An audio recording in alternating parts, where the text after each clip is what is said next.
berjumpa kembali di perenungan singkat kita pada bulan Mei ini. Dalam perenungan yang nanti diberikan boleh menjadi inspirasi dan boleh menguatkan kita, menumbuhkan iman kita, dan kita bisa bertumbuh bersama-sama melalui perenungan ini. Mari kita menyaksikan perenungan pada minggu ini. Ding, serang ding. Ayo. Kau maju Bil? Udah. Ayo. Siap. Oke. Maju terus. Hati di jembatan. Kalian mau ngapain? Ngapain main game? Diam, ganggu aja. Kalian ngapain main game? Hei. Game yang gak seru. Kau belum main sih, nggak tahu serunya. Coba game apa tuh? Bil, cover aku Bil. Bil. Oke, salah. Aku juga main dong. Main lah. Coba dulu makanya. Seru ya? Iya kan?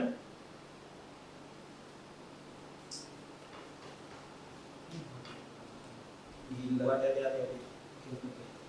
Ternyata seru juga ya. Oh iya loh. Mau nanti main sama kita ya? Iya. Kau main sendiri loh itu? Kurang aja. Iya. Aku kena tembak nih. Wah, aku malah mati. Ini ngapain? Wah, iya. Gak sopan ya, saya di sini ngomong dari tadi, gak dilihat. Sorry. Maaf, Pak. Wah, ini kalian ini sudah terikat nih ya dengan yang gini-gini ya. Seru. Ini awalnya ikutan juga. Enggak. Awalnya lihat-lihat, Iya. sudah itu terikat. Iya. Nah, yaitu ini persis, tahu nggak kalau dosa tuh begitu. Dosa itu awalnya kan orang lihat-lihat dulu ya. Itu tergoda dulu dikit, enggak lah. Masuk perangkap, cobaan cepat masuk, dari bisa lepas. Nah, kita itu hidup tuh seperti ini loh. Saya boleh kasih contoh ya. Hidup kita itu seringkali kita nggak sadar bahwa dalam kehidupan kita itu ketika dosa masuk itu menggoda kita tuh seperti kalian kecanduan main-main itu loh. Main apa saja, saya bukan protes soal game ya, tapi saya mau ngomong kadang-kala seperti itu dosa itu. Mulanya lihat-lihat, enak ya, wih main ya, lama-lama terikat. Nah, dosa itu juga yang hidup dalam kita itu pertama enak, setelah terikat seperti ini. Begitu sudah diikat begini ya, ini lihat ya, ini kan terikat. Setelah terikat begini, apa yang terjadi? Misalnya ya, kita lihat. Nah, coba kalau sudah saya ikat begini, coba bisa lepas gak? Lepasin sekuat tenaga. Berdiri bila perlu. Bisa gak? Nah, sudah terikat begini gak bisa lepas. Bagaimana dia bisa lepas? Tidak mungkin. Nah, itulah ketika dosa sudah mengikat hidup kita. Misalnya dosa apa?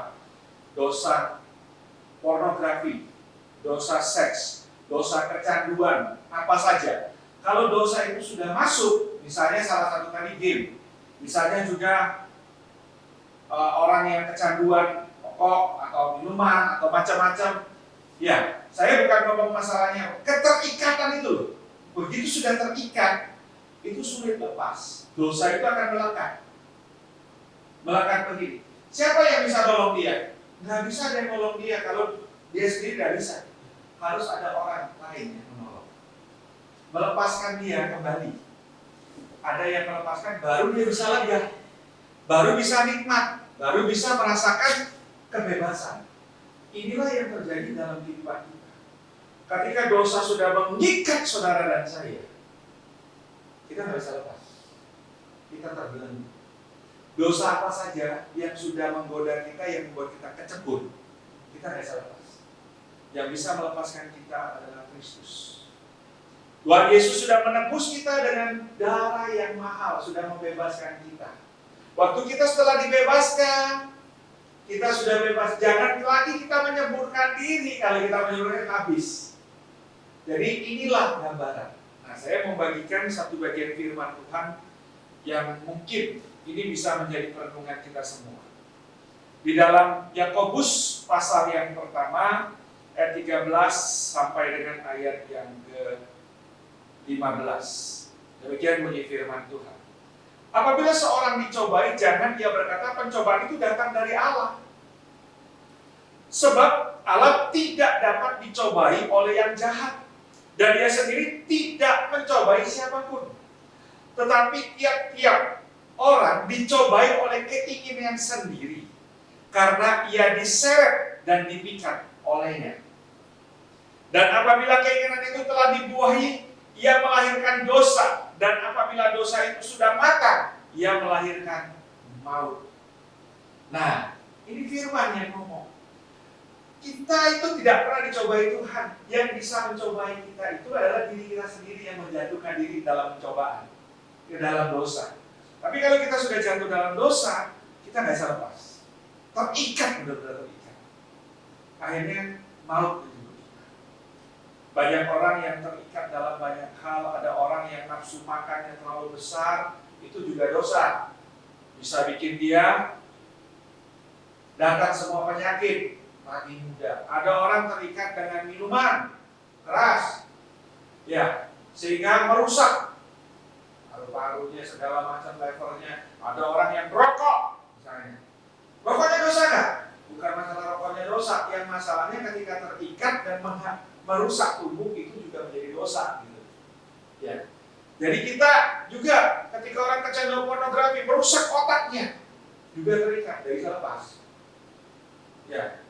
Banyak hal lagi dosa yang membuat kita terikat. Bohong, curi. Nah, ketika kita sudah terikat, itu sudah lepas. Nah, biarlah firman Tuhan mengajarkan kita hari ini, jangan sampai kita tergoda, dicobai dengan hal-hal yang rasanya enak. Salah satu tadi game itu loh, kelihatannya enak, asik, kecanduan lama-lama, sampai orang rawat aja nggak tahu, ya. Biarlah mulai hari ini kalian sadar, kalau kalian sudah ditebus dengan darah yang mahal, sudah dibebaskan dari dosa, jangan menceburkan diri lagi ke dalam dosa sehingga terikat dan akhirnya mendatangkan maut. Amin. Nah, silakan kalau sebentar saya akan menjelaskan juga kepada anda. Saudara-saudaraku yang terkasih dalam kehidupan kita, setiap kita itu pada dasarnya mudah tergoda pada hal-hal yang menarik kita, yang membawa kita sehingga kita mencobai. Dan akhirnya kita jatuh di dalam pencobaan. Karena dosa itu kelihatannya enak, tapi akan membawa kita kepada maut. Dan ketika kita sudah jatuh, sulit untuk melepaskan diri. Oleh sebab itu biarlah firman Tuhan mengajarkan kepada kita. Ketika pencobaan itu datang, jalan satu-satunya adalah menjauhi percobaan itu. Kita bukan orang yang hebat, kita lari menjauh dari cobaan. Dan kita sehari ini sudah dibebaskan dari ikatan dosa dengan kematian Kristus di salib. Dan dia bangkit dan memenangkan kita. Kemenangan itu jangan kita nodai untuk kita kembali menjatuhkan diri ke dalam dosa. Setelah itu kita harus terus melawan dosa. Setidaknya kita menghindari dosa. Supaya kita tidak diikat dan terjerat tanpa bisa melepaskan diri. Biarkanlah firman Tuhan minggu ini boleh benar-benar mengingatkan kita, membuat kita mawas diri. Tuhan Yesus memberkati. Mari kita berdoa. Tuhan, terima kasih untuk renungan ini. Bila renungan singkat ini boleh membangun kami dan menumbuhkan iman kami. Ini doa kami di dalam nama Tuhan Yesus kami berdoa. Amin.